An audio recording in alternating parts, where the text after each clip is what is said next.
الحمد لله نحمده ونستعينه ونستغفره ونؤمن به ونتوكل عليه ونعوذ بالله من شرور أنفسنا ومن سيئات أعمالنا من يهد الله فلا مضل له ومن يضلل فلا هادي له نشهد أن لا إله إلا الله وحده لا شريك له ونشهد أن سيدنا ونبينا ومولانا محمدا عبده ورسوله أرسله بالحق بشيرا ونذيرا وداعيا إلى الله بإذنه وسراجا منيرا أما بعد فقد قال الله تعالى في كلامه المجيد وفي فرقانه الحميد أعوذ بالله من الشيطان الرجيم بسم الله الرحمن الرحيم يا أيها الذين آمنوا كتب عليكم الصيام كما كتب على الذين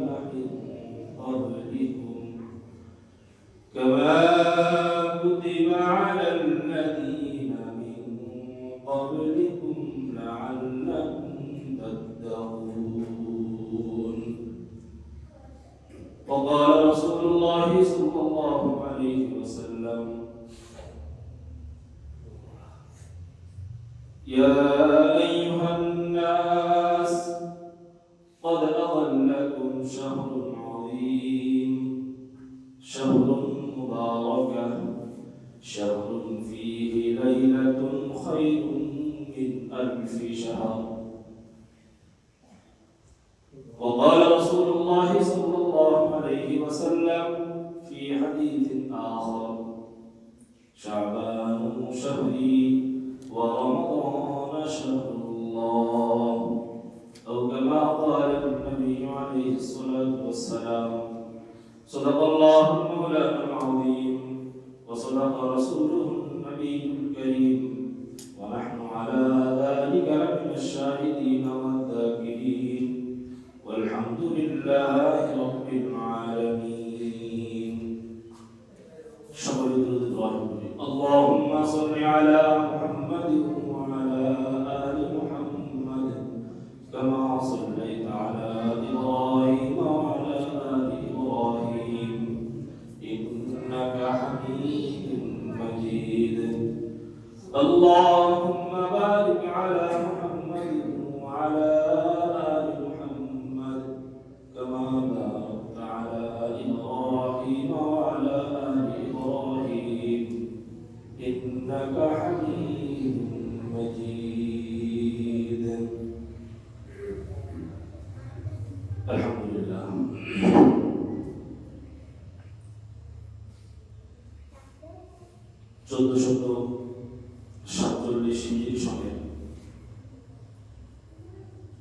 এই বছরের পবিত্র শাবান মাসের আর তৃতীয় জুমা মহান রব্বুল আলামিনের দরবারে শুকরিয়া জ্ঞাপন করি যে মালিক আমাদেরকে পবিত্র জুমার দিন পবিত্র অবস্থা তার পবিত্র ঘর মসজিদে এসে নামাজের আগ মুহূর্তে কোরআন ও হাদিস থেকে কিছু কথা বলার তৌফিক দিয়েছেন। সকলে বলি আলহামদুলিল্লাহ। নবী পাক সাল্লাল্লাহু আলাইহি ওয়াসাল্লামের প্রতি পবিত্র মসজিদ থেকে মুবারক মজলিস থেকে মহব্বত অন্তরে নিয়ে সংক্ষেপে দরুদ পড়াই সকলে বলি সাল্লাল্লাহু আলাইহি ওয়াসাল্লাম। আবার বলি সাল্লাল্লাহু আলাইহি ওয়াসাল্লাম। দুইবারে আমি একাই ধরে বললাম, আপনারা হয়তো অনেকেই ধরে বলছেন, কিন্তু আস্তে হয়ে গেছে। যখন রাসূলের উপর দরুদ পড়তে বলা হয় তখন নির্দ্বিধায় মহব্বত অন্তরে নিয়ে রাসূলকে ভালোবাসে মন উজাড় করে দিয়ে দরুদ পড়তে হয়। এটা রাসূলের প্রতি ভালোবাসার একটা নিদর্শন। কোরআনে বলা হয়নি সাল্লু আলাইহি ওয়া সাল্লিমু তাসলিমা। এক প্রকার আল্লাহর আদেশ রাসূলের উপর দুনিয়ার উম্মতরা দরুদ পাঠাবে, দরুদ পড়বে। আর হাদিসেও আছে মান সাল্লা আলাইয়া ওয়াহিদা সাল্লাল্লাহু তাআলা আলাইহি আশরা। রাসূল বলেন যে ব্যক্তি আমি নবীর উপর, আমার যে উম্মত দুনিয়ার জমিন থেকে আমি নবীর উপর এক বান্দা দরুদ পাঠ করবে, অর্থাৎ ছেলে বলবে সাল্লাল্লাহু আলাইহি ওয়াসাল্লাম, আল্লাহ রাব্বুল আলামিন খুশি হয়ে আরশ আজিম থেকে আল্লাহ ওই বান্দার উপর, নবীর ওই উম্মতের উপর 10 বার রহমত বর্ষণ করবেন। সুবহানাল্লাহ। আরেকটা হাদিসে আছে 10টি রহমত শুধু বর্ষণ করবেন না, তার হয়ে যাওয়া করে ফেলা পিছনের 10টি সগীরা গুনাহ মাফ করে দেবেন। তো এই সমস্ত জায়গায় কি করবা দেখেন নিজেরই ক্ষতি। আবার বলি সাল্লাল্লাহু আলাইহি ওয়াসাল্লাম। আলহামদুলিল্লাহ, আমি খুতবায় কোরআন কারীমের এই আয়াত তেলাওয়াত করেছি। রমজান সংক্রান্ত পবিত্র সিয়াম শর্মা সংক্রান্ত যে আয়াত, এই আয়াত মুসলমানদের মধ্যে অনেকেই আমাদের প্রায় মুখস্থ, অথবা যদিও মুখস্থ নাই, কিন্তু যখন হুজুরেরা এই আয়াত পড়ে বা পাঠ করে অনেকে আমরা মাথা নাই বা অনেকে মনে করে পড়ি, কারণ ওই যে প্রতি বছর বারংবার এই আয়াত শুনতে শুনতে আমাদের অনেকেরই কি প্রায় মুখস্থ, মুখস্থ না হলেও কি প্রায় মুখস্থ। ইয়া আইয়ুহাল্লাযীনা আমানু কুতিবা আলাইকুমুস সিয়াম কামা কুতিবা আলাল লাযীনা মিন ক্বাবলিকুম লাআল্লাকুম তাত্তাকুন। খুতবায় আমি রাসূল আকরাম সাল্লাল্লাহু আলাইহি ওয়াসাল্লামের অগণিত আহাদিস মুবারাকা থেকে দুটি হাদিস তেলাওয়াত করেছি। নবীজি উঁচু মানের এক সাহাবী সালমান ফারসি রাদিয়াল্লাহু তাআলা আনহু উনি বলেন, নবীজির যুগে যখন নাকি রমজানের প্রাককালে, রমজানের আগের মাস, এই শাবান মাস চলে আসতো, তখন নবী করিম সাল্লাল্লাহু আলাইহি ওয়াসাল্লাম আমাদের তথা সাহাবীদের উদ্দেশ্যে মসজিদ নববীতে রমজানকে কেন্দ্র করে কিছু অগ্রিম কোরআন ও হাদিস থেকে কথা বলতেন। রমজানকে যেন আমরা সুস্বাগতভাবে বরণ করতে পারি, সুন্দরভাবে রমজানকে বরণ করতে পারি, এবং রমজান যেন আমার জীবনে গুণামানের কারণ হয়। রমজান কি, রমজানের করণীয় কি, রমজানের বর্জনীয় কি, রমজান আরবি 12 মাসের মধ্যে কেমন বরকতপূর্ণ তাৎপর্যপূর্ণ একটি মাস, এটি বুঝতে গিয়ে রাসূল করিম সাল্লাল্লাহু আলাইহি ওয়াসাল্লাম নবীজির সাহাবী সালমান ফারসি বলেন, রাসূল বলেন ইয়া আইয়ুহান নাস। ঠিক নবীজির যুগে এই শাবান মাসের এমন মুহূর্তে মসজিদ নববীতে নবীজি এরকম ভাবে সাহাবীদের সঙ্গে বসে এভাবে বলতেন ইয়া আইয়ুহান নাস। শুধু নবীজির ওই ভাষণটা, ওই মুহূর্তে, ওই বৈঠকে নবীজিকে দেখা বা নবীজিকে না দেখা অন্য সাহাবীদের কি কেমন করে বলতেন না, নবীজি বলতেন ইয়া আইয়ুহান নাস, হে লোক সকল। কারণ নবীজি যখন বলছেন আমরা তখন ছিলাম, কিন্তু নবীজির ওই ভাষণ কাল ভেদে আজ পর্যন্ত আমাদের মধ্যে আসছে কিনা, এটাই নবীজির ভাষণটা কেমন রাসূল আজও আমাদেরকে বলেন। রাসূল বলতেন ইয়া আইয়ুহান নাস, হে লোক সকল, قد أضلكم شهر عظيم। আজকে আমরা অনেকেই জানি, বাংলা তারিখ বলেও জানি, ইংরেজি তারিখ গণনা করেও জানি, অনেকে যারা আমরা পারি আরবি তারিখ ফরজে কিফায়া গণনা করা, হিসাব রাখা, এই সেট থেকে আমরা অনেকে জানি যে শাবান মাস চলমান। শাবান মাস কি চলমান চলতেছে, আর সব কিছুদিন পরে মাহে রমজান চলে আসবে, একদম বিপদে চলে আসবে। আজকে শাবানের কয় তারিখ বলতে পারবেন কেউ? 17 শাবান। আজকে পবিত্র শাবানের 17 তারিখ। মুসলমান আমাদের কমসে কম এটুকু জানা দরকার। কথা পৃষ্ঠে কথা আসে, সাহাবায়ে কেরাম রাসূলের মুখ থেকে যখন রমজানের তাৎপর্যগুলো শুনতেন, রমজান কেমন জিনিস, রমজান আসলে কি করতে হয়, কি ছাড়তে হয়, ওগুলো যখন শুনতেন সাহাবায়ে আজমাইন শাবান মাস থেকে এমনকি রজব মাসের শুরু থেকে সাহাবায়ে কেরাম, বিশেষ করে বর্ণনা করা যায় শাবান মাসে সাহাবায়ে কেরামের কাজ হতো একে অপরকে বলতে বা চিন্তা করতে, ফিকির করতে, বুঝতে কার কি দেনা পাওনা, এগুলি কি পরিশোধ যেন রমজানের আগে হয়ে যায়, কার ধন সম্পদের উপর হিসাব করার পর কি পরিমাণ জাকাত আসতেছে, তারা শাবান মাসে রমজানের আগে কি তারা জাকাত পরিশোধ করে ফেলতেন, যেন গরিবরা নিশ্চিন্তে ইবাদত বন্দেগী করতে পারে। নিজেরাও যেন জাকাতের মতন বোঝা ভারী নিয়ে রমজানে না চলতে হয়। রমজান আসার আগেই তারা সাংসারিক কাজ কাম, ব্যবসায়িক কাজ কাম, সব থেকে তারা কাজ কাম কুড়িয়ে ফেলতে, কমিয়ে নিয়ে আসতে, যেন রমজান আসলে রমজানের আমার কোনো ব্যতিব্যস্ততা না থাকে, রমজানের ব্যতিব্যস্ততার মাধ্যমে যেন আমার রমজানের ইবাদত বন্দেগীতে ঘাটতি না আসে, রহমতের জন্য ঘাটতি না আসে, বরকতের জন্য ঘাটতি না আসে, নিজের গুনাহ মাফ করার মধ্যে যেন ঘাটতি না আসে। সাহাবায়েরা এই কাজগুলি করতেন। আজকে আমরা বর্তমান কি করি, ব্যবসায়ীরা তখন দেখে যে মসজিদে জুমার দিন হুজুররা বয়ান করতেছে শাবান মাস চলে আসছে, আরে শাবান মাস চলে আসছে, আর কিছুদিন পরে তো রমজান। কাপড়ের ব্যবসায়ীরা ধার ভাজন করে হলো মার্কেট ভর্তি করে, কিভাবে রমজান মাসে বেশি লাভ করা যাবে। যারা গুদামজাত ব্যবসা করে তারা গুদাম ভর্তি করে, কিভাবে রমজান মাসে সোলা, বুট, চিনি ইত্যাদি, এগুলি মাধ্যমে কি নিজে কেশ বাড়ানো যাবে না। রাসূলের শিক্ষা এমনটি না, সাহাবাদের শিক্ষা এমনটি না। রাসূল ওই রজব মাসে 4 রাত প্রত্যেক বছর করতেন। হয়তো আপনাদের সম্মানিত খতিব সাহেব আপনাদেরকে এই দোয়াটা অবশ্যই বলছেন বা মুখস্থ করাইছেন, কারণ হয়তো মুখস্থ আছে। আবার আজকে বলি, সকলে বলেন আল্লাহুম্মা বারিক লানা ফি রজব ওয়া শাবান ওয়া বাল্লিগনা রমাদান। আবার বলি আল্লাহুম্মা বারিক লানা ফি রজব ওয়া শাবান ওয়া বাল্লিগনা রমাদান। এই দোয়াটি এর আগে শুনলেন তো? মাশাআল্লাহ, হয়তো অনেকেই কন্টিনিউ আমল করতেছে। রাসূল রজবের 4 রোজার পর থেকে এই আজকে শাবানের 17 তারিখ, এই মাসে 17 দিন অলরেডি চলে গেছে। তার আগে তো রজব মাসে একটা মাস গেছে। ওই রজব মাসের প্রথম দিন যে রজবের চাঁদ উঠছে, ওই চাঁদ দেখার পর থেকে রাসূল সাল্লাল্লাহু আলাইহি ওয়াসাল্লাম কন্টিনিউ এই দোয়াটি করতেন, মোনাজাত ছাড়া যে কোনো মুহূর্তে দোয়াটি করতেন। রাসূল কি বলতেন আমাদের কাছে? দোয়ার অর্থ জানেন?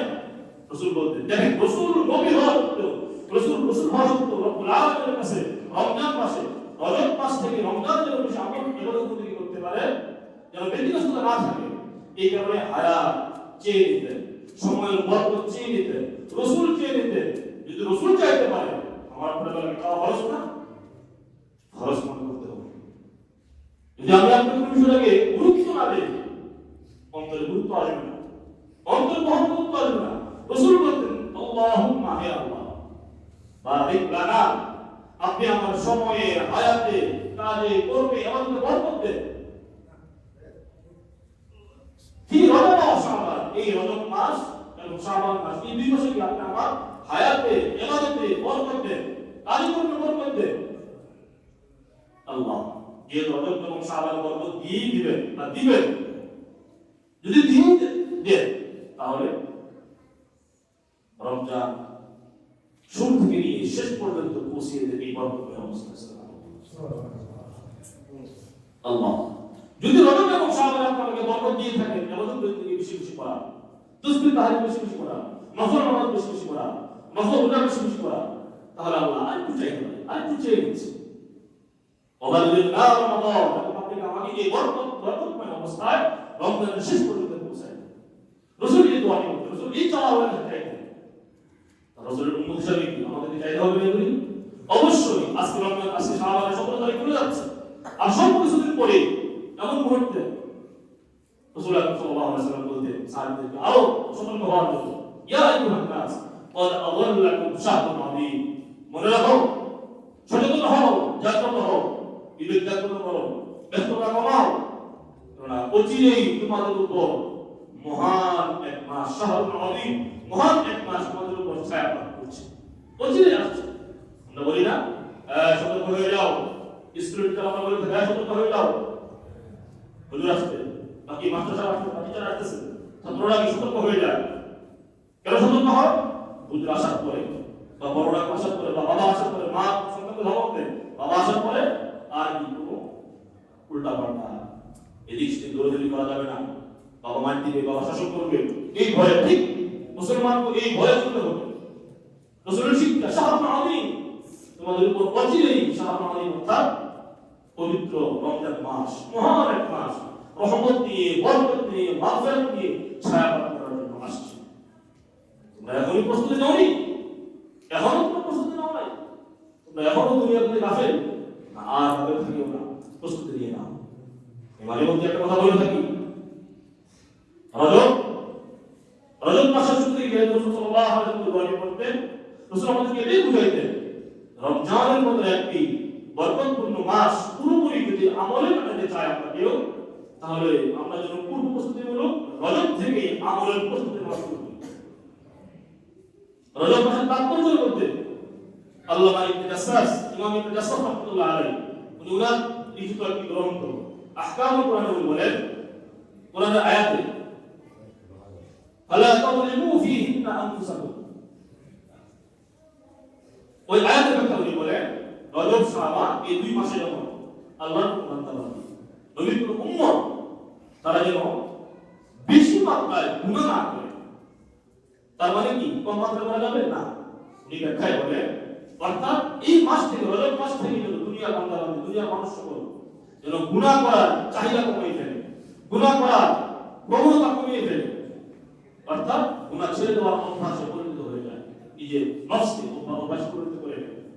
যদি কোনো ব্যক্তি রজব মাস এবং শাবান মাস চলে যাচ্ছে, যদি এখনো কোনো ব্যক্তি, উদাহরণস্বরূপ করি, কেউ মাইন্ডে নেবেন না, যদি কোনো ব্যক্তি এখনো বিড়ি সিগারেট খাওয়া বন্ধ না করে, যদি মনে করে উনি যে রমজান মাস আসুক তখন বাদ দিব, না, আমি আল্লাহর ঘরে বলে গেলাম, এটা পরীক্ষিত বাস্তবতা এটাই। যদি রমজান মাস থেকে বা পূর্বে থেকে প্রস্তুতি কোনো ব্যক্তি গুনাহ না আসে, রমজান মাস আসলে কোনো গুনাহ ছাড়বে না, উনি পারবেন, সহজ হয় না, এটা পরীক্ষিত বাস্তবতাই। যারা এই পরীক্ষায় দিয়েছেন তারা বলতে পারবে। এই জন্য রমজানটাকে পরিপূর্ণ কাটাতে চান, বন্দিগিরি কাটাতে চান, আমলের সাথে কাটাতে চান, প্রতিদিন দিনের বেলা সিয়াম সাধনা পালন করবে, রাত্রে বেলা কিয়ামুল লাইল 20 রাকাত তারাবির নামাজ আদায় করবে। এমন যদি কোনো ব্যক্তি চায় আমি পুরো রমজান মাস এভাবে কাটাবো, দেখবেন এই ব্যক্তির গুনাহ হবে। আর এই গুনাহ করার অভ্যাসটা আমাদের এমন কিছু ছাড়তে হবে। রাসূলুল্লাহ সাল্লাল্লাহু আলাইহি ওয়াসাল্লাম বলেন শাবান শাহরি ওয়া রমাদান শাহরুল্লাহ, শাবান মাস সম্পর্কে রাসূলুল্লাহ সাল্লাল্লাহু আলাইহি ওয়াসাল্লাম বলেন শাবান শাহরি, এই শাবান মাস কি আমি নবীর মাস, আমার মাস, ও রমাদান শাহরুল্লাহ, রমজান মাস কার মাস? আল্লাহ রাব্বুল আলামিনের মাস। অর্থাৎ রমজান মাসে যদি কোনো ব্যক্তি আল্লাহর কাছে রাজখুশি করার জন্য, ওই যে হাদিস মান সামা রমাদানা ঈমানান ওয়া ইহতিসাবা, যে ব্যক্তি রমজানের রোজা পালন করবে আল্লাহকে খুশি করার জন্য, সওয়াব এবং ঈমানের পাওয়ার পাওয়ার জন্য, গফির লাহু মা তাকাদ্দামা মিন যামবি, ওই ব্যক্তিকে রব্বুল আলামিন রোজা রাখার কারণে পিছনের সমস্ত গুনাহ মাফ করে দেবেন। এই কারণে রাসূলুল্লাহ রমজান শাহরুল্লাহ, রমজান আল্লাহর মাস, শাবান শাহরি, শাবান আমার মাস, শাবান রমজান মাস থেকে অনেক ব্যক্তি একটা কথা বলে শেষ করি। আম্মা আয়েশা থেকে বর্ণিত উনি বলেন মা রাআইতু নবী সাল্লাল্লাহু আলাইহি ওয়াসাল্লাম সিয়ামান বা'দা রমাদান ফি কাথীর, নবী সাল্লাল্লাহু আলাইহি ওয়াসাল্লাম আমাদের বলে রমজান মাসের পরে অতিরিক্ত রোজা রাখতে, বেশি বেশি রোজা রাখতে আমি নবী কখনো দেখিনি, একমাত্র শাবান মাস ছাড়া। নবী সাল্লাল্লাহু আলাইহি ওয়াসাল্লাম শাবান মাসে কি অতিরিক্ত বেশি বেশি নফল রোজা রাখতেন। নবীজির হাদিসে পাওয়া যায় উনি প্রতি সপ্তাহে সোমবার এবং বৃহস্পতিবার রোজা রাখতেন, নফল রোজা। প্রতি আরবি মাসে আইয়ামে বীর অর্থাৎ 13 থেকে 15 এই মধ্যবর্তী এই 3 দিন উনি রোজা পালন করতেন। এটা তো ওনার সারা জীবনের কন্টিনিউ আমল ছিল। শাবান মাসে এই দুটি আমল বাদ দিয়ে উনি রোজার দিক থেকে আরো বেশি রোজা রাখতেন। কেন? ওই রাসূল বলেছেন শাবান শাহরি, এটা আমার মাস, অর্থাৎ এই মাসে রাসূল রোজা বেশি করতেন। আর এই ব্যক্তি রোজা পালন করে ওই ব্যক্তির কি আমলের আদার্স আমলে আরো বেশি প্রাধান্য পায়। যেমন দেখবেন রমজান মাসে আল্লাহ যে বান্দাবান্দীরা রমজান ছাড়া বাইরে নামাজ পড়তো না, তারা যদি রমজান মাস আসে রোজাও রাখে এবং কি করেছে নামাজও পড়তে আসে কিনা? রমজান মাসের মসজিদে মুসলিমের সংখ্যা বাড়ে কিনা? কেন বাড়ে? রমজান হেদায়েতের মাস, শাহরুল মুবারক, রমজান বরকতের মাস, আমলেও বরকত, রোজাতেও বরকত, আদার সাইড সব দিক থেকে লাভ। রাসূলের হাদিস, ইয়া আইয়ুহান নাস ক্বাদ আযাল্লাকুম শাহরুন আযীম, হে লোক সকলে আমার সাহাবা, অচিরেই তোমাদের সামনে রমজান চলে আসছে। বাস্তবিকভাবে আজকে শাবানের 17 তারিখ চলে যাচ্ছে, আর মাত্র 11 দিন। শাবান মাস সাধারণত আরবি মাস শাবান মাস সাধারণত 29 দিনেই যায়, 30 পূরণ হয় না বেশিরভাগ। সেই হিসেবে মাত্র 11 দিন বাকি আছে। ভাইরা আমার, বস্তুরা আমার, বাবাজিরা আমার, অনুরোধ করুন প্রস্তুতি নিয়ে রমজান কিভাবে কাটাবেন প্রস্তুতি নেওয়ার এখনই সময়। আল্লাহ পাক আমাদের সকলকে আজকে এই স্বল্প সময়ে অল্প কিছু কথা থেকে যতটুকু বুঝছি আমল করবার তৌফিক দান করুন। পাশাপাশি আসন্ন রমজানকে সুন্দরভাবে কাটানোর জন্য এখন থেকে প্রস্তুতিমূলক কাজ করার তৌফিক দান করুন। সকলে বলি আমিন। ওয়া আখিরু দাওয়ানা আলহামদুলিল্লাহি রাব্বিল আলামিন।